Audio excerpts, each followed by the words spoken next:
जय हिंद बच्चों। आपने कैलेंडर के बारे में सुना होगा कि बहुत सारे कैलेंडर होते हैं, जैसे विक्रम संवत, हिजरी संवत, शक संवत।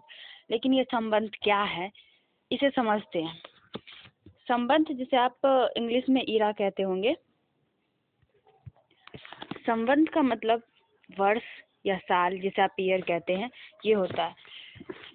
इसे हम ऐसे बांटते हैं, ईसा मसीह के जन्म को हम 0 से मानते हैं, ठीक है।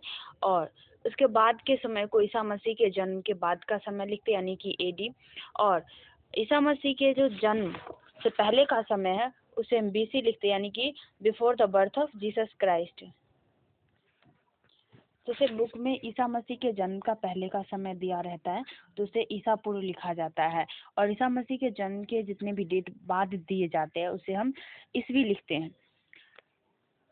ठीक है।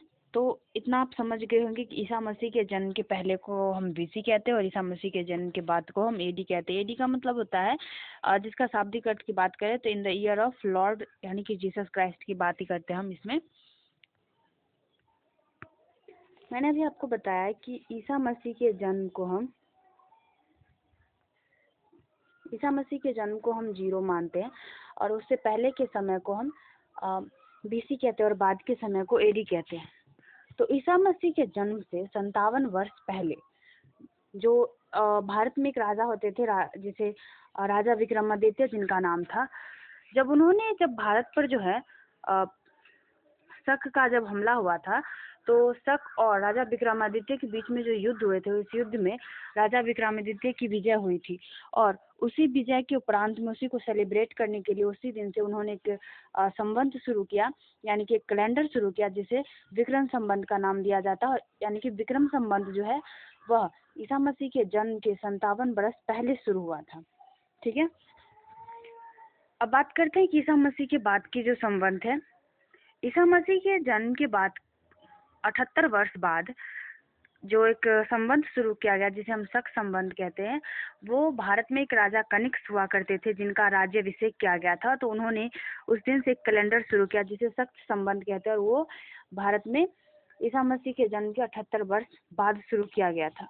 उसके बाद ईसा मसीह के जन्म के 319 वर्ष बाद भारत में गुप्त वंश की शुरुआत होती है, जिसमें राजा चंद्रगुप्त प्रथम के द्वारा जो संवत शुरू किया जाता है उसे हम गुप्त संवत के नाम से जानते हैं। उसके बाद आता है इस्लाम धर्म का संवत, जो ईसा मसीह के जन्म के 622 वर्ष बाद, ठीक है। मोहम्मद साहब जो इस्लाम धर्म में जिन्हें पैगंबर, मैं उतना जानती नहीं, पैगंबर शायद माना जाता है, ठीक है। उन्होंने जब मक्का को छोड़कर, यानी कि मक्का से मदीना तक की यात्रा किया था, तो उनकी यात्रा के उपरांत जो संवत शुरू किया गया था उन्हें हिजरी संवत कहते हैं। इसे इस्लाम धर्म के लोग जानते होंगे या मानते हैं उन्हें, ठीक है। उसके बाद अभी जो प्रेजेंट में समय चल रहा है हमारा, इसके बाद यही हमारा अभी 2025 चल रहा है। तो आशा करती हूँ कि आपको संबंध अच्छे से समझ में आ गया होगा कि ये कौन कौन से संबंध हैं जो भारत में, ये सब संबंध अभी भी हैं, ठीक है। ये जो हम चैत बैसाख जेठ आषाढ़ जो बोलते हैं, जो हिंदी में बात करते हैं, ये विक्रम संबंध के अनुसार ये महीना होता है। उसके बाद इस्लाम में जितने भी महीना होते हैं, जैसे कि मैं एक ही जानती हूँ रमजान का, वो हिजरी संबंध के अनुसार होते हैं, ठीक है। और वर्तमान समय में जो अभी हम कैलेंडर यूज करते हैं 2025 जिसके अनुसार चल रहा है, वो जो ईसा मसीह के जन्म से शुरू किया गया कैलेंडर है ग्रेगोरियन कैलेंडर।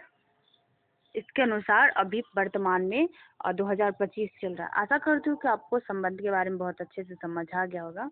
धन्यवाद।